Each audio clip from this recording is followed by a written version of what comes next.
Revisão da vida toda, perda de objeto. O que é isso que estão falando que pode acontecer no dia 28 de maio? Pessoal, primeiro, você precisa saber que o processo está no gabinete do ministro Alexandre de Moraes, foi recebido no dia 14 de 5 de 2025. E a gente tem que ver se vai ter mais algum despacho, mais alguma coisa, ou se só vai ficar lá até o dia 28 de maio. Beleza, esse aqui é o primeiro ponto. Aí, nós temos aqui, perda de objeto na revisão da vida toda, tema 1102, nos embargos de declaração. A perda de objeto é um instituto do direito processual civil que ocorre quando, durante o trâmite de uma ação judicial, o interesse processual desaparece, tornando desnecessário o julgamento do mérito.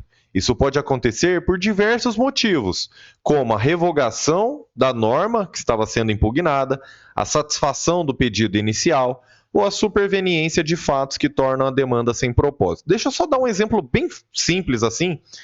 Vamos supor que você entra com uma ação para alguém que está te devendo. E aí você prova que a pessoa está te devendo, você busca todos os meios de receber esse dinheiro, aí a pessoa vai lá e te paga.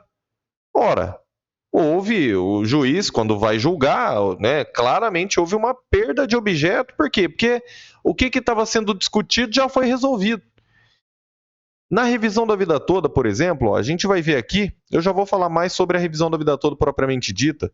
Entenda primeiro que o Código de Processo Civil, ele trouxe a perda de objeto no artigo 485, inciso 6º, previu até mesmo a extinção do processo sem resolução do mérito, quando verificar-se a ausência de legitimidade ou interesse processual. Isso seria uma perda de objeto já inicial, no comecinho do processo. O juiz nem entraria no mérito. Na revisão da vida toda, já teve decisão de mérito. Então, o que a jurisprudência do STF diz sobre isso? O STF possui jurisprudência consolidada sobre a perda de objeto, especialmente em ações de controle concentrado de constitucionalidade, como é o caso da ADI. Quando a norma questionada é revogada ou substancialmente alterada durante o processo, o STF entende que há perda superveniente de objeto, levando à extinção da ação sem julgamento de mérito. Eu já vou explicar sem juridiquês. Calma, pô. Calma. Acompanha primeiro a explicação teórica para a gente ver os efeitos práticos. Esse vídeo não vai passar de 10 minutos, fica tranquilo. Por exemplo, nas ADIs 3.858, 4.107, o STF extinguiu os processos por perda de objeto, após revogação das normas. Então, entraram questionando alguns aspectos da lei, só que a lei já tinha sido revogada. Então, o ministro Luiz Roberto Barroso, nesse julgamento, destacou que a jurisprudência do STF é firme, no sentido de que a revogação ou alteração substancial do ato impugnado leva à prejudicialidade. Então fica prejudicado. Vai julgar o quê? O pedido está prejudicado, não tem mais o que julgar. Por isso que leva à perda de superveniente de objeto.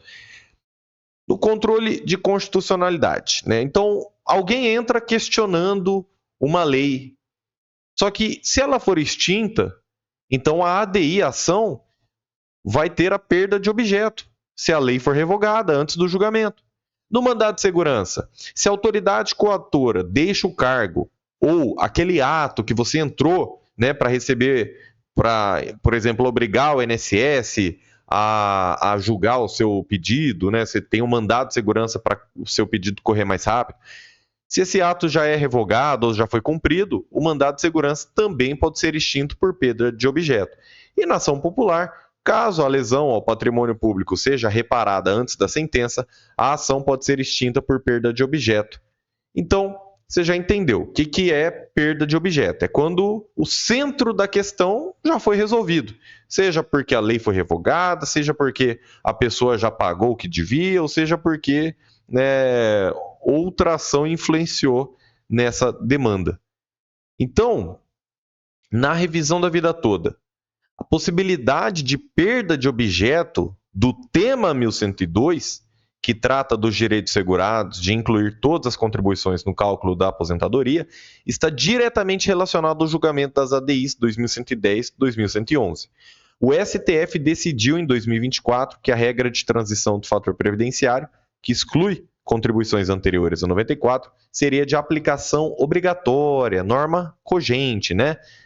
Não foi isso? 21 de março de 2024, o STF decidiu, e em 10 de abril, em vez de fazer a modulação de efeitos, o STF confirmou essa manobra. Então, essa decisão impactou diretamente o entendimento do tema 1102.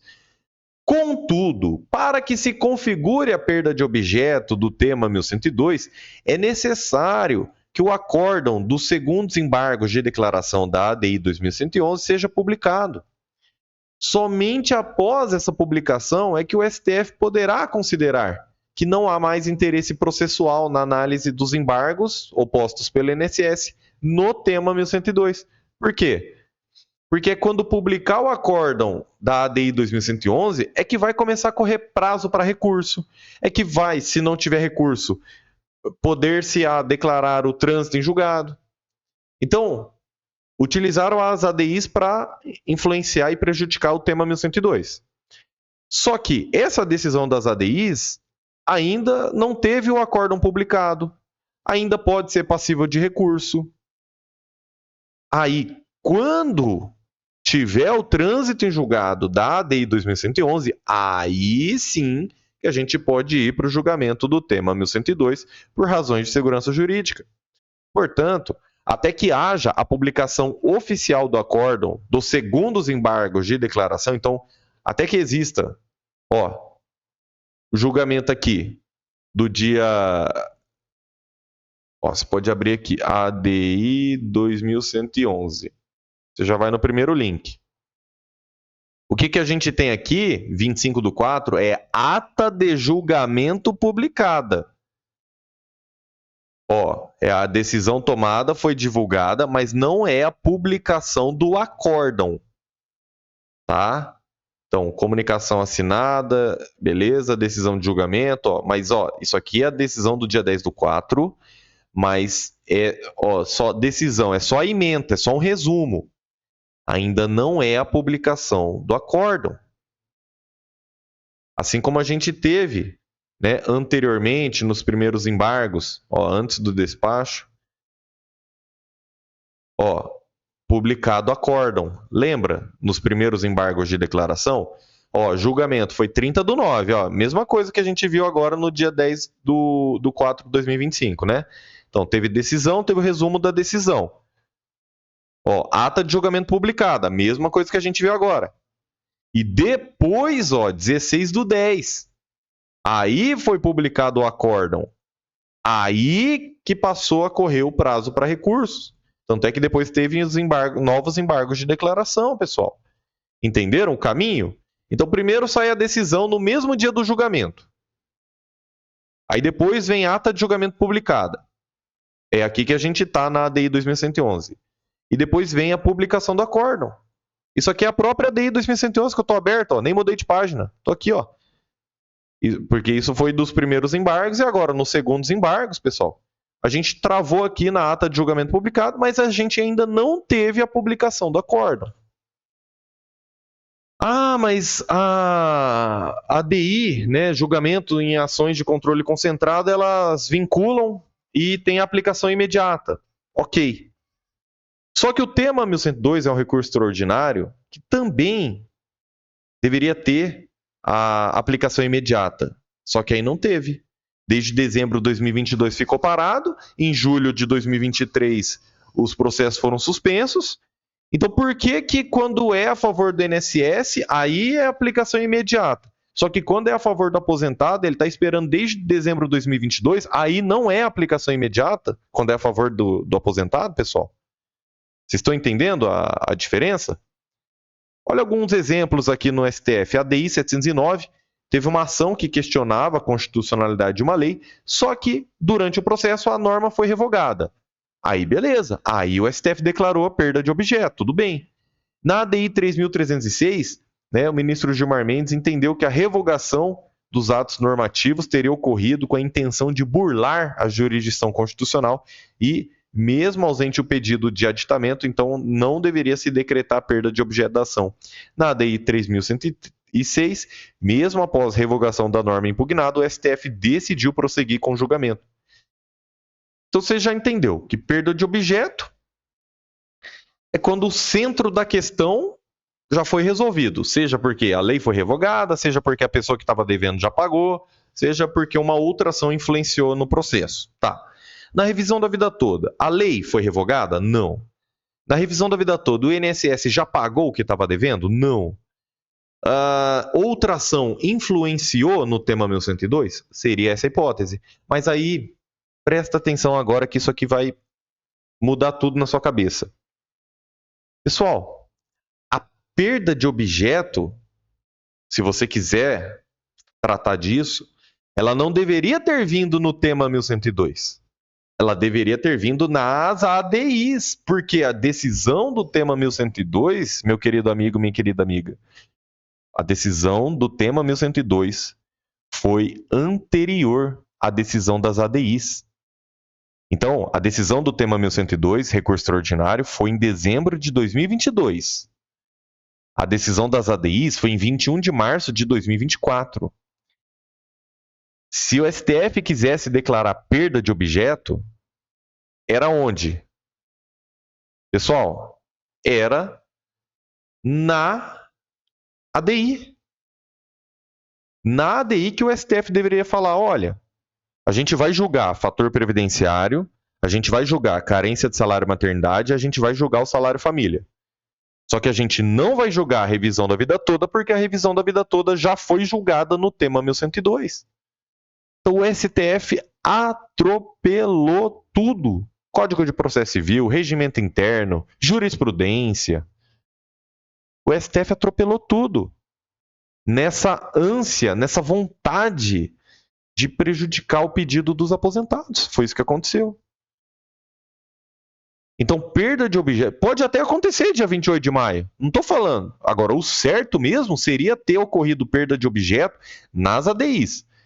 Aí o STF, nas ADIs, ia julgar o fator previdenciário, carência do salário maternidade e o salário família, que era o que as ações originais estavam pedindo. Beleza? Só que a questão de revisão da vida toda deveria ter ficado só no tema 1102. E nas ADIs, o STF ia declarar perda de objeto nas ADIs. Elas não poderiam ter prejudicado o pedido dos aposentados. Aí agora, depois de ter julgado em dezembro de 2022, depois de 3 ministros que eram favoráveis se aposentarem, aí agora você quer mudar a regra no meio do julgamento, no meio do jogo? Então, sob todas as óticas que nós estamos vendo, pessoal, isso não poderia estar acontecendo, processualmente falando, não só a questão de direito, a questão de ser realmente a justiça sendo feita por aposentado, esse é o fundamento principal, mas mesmo quem quisesse apegar ao lado mais técnico, ao lado mais processual, a perda de objeto tinha que ter sido lá nas ADIs, e não aqui no tema 1102. O STF pode até chegar dia 28 e falar perda de objeto, decretar perda de objeto, pode até extinguir o processo. Só que ele vai fazer isso em frente às câmeras, em frente aos microfones, para o Brasil inteiro ver o que fizeram com direitos aposentados. Que Deus te abençoe grandemente e até a próxima.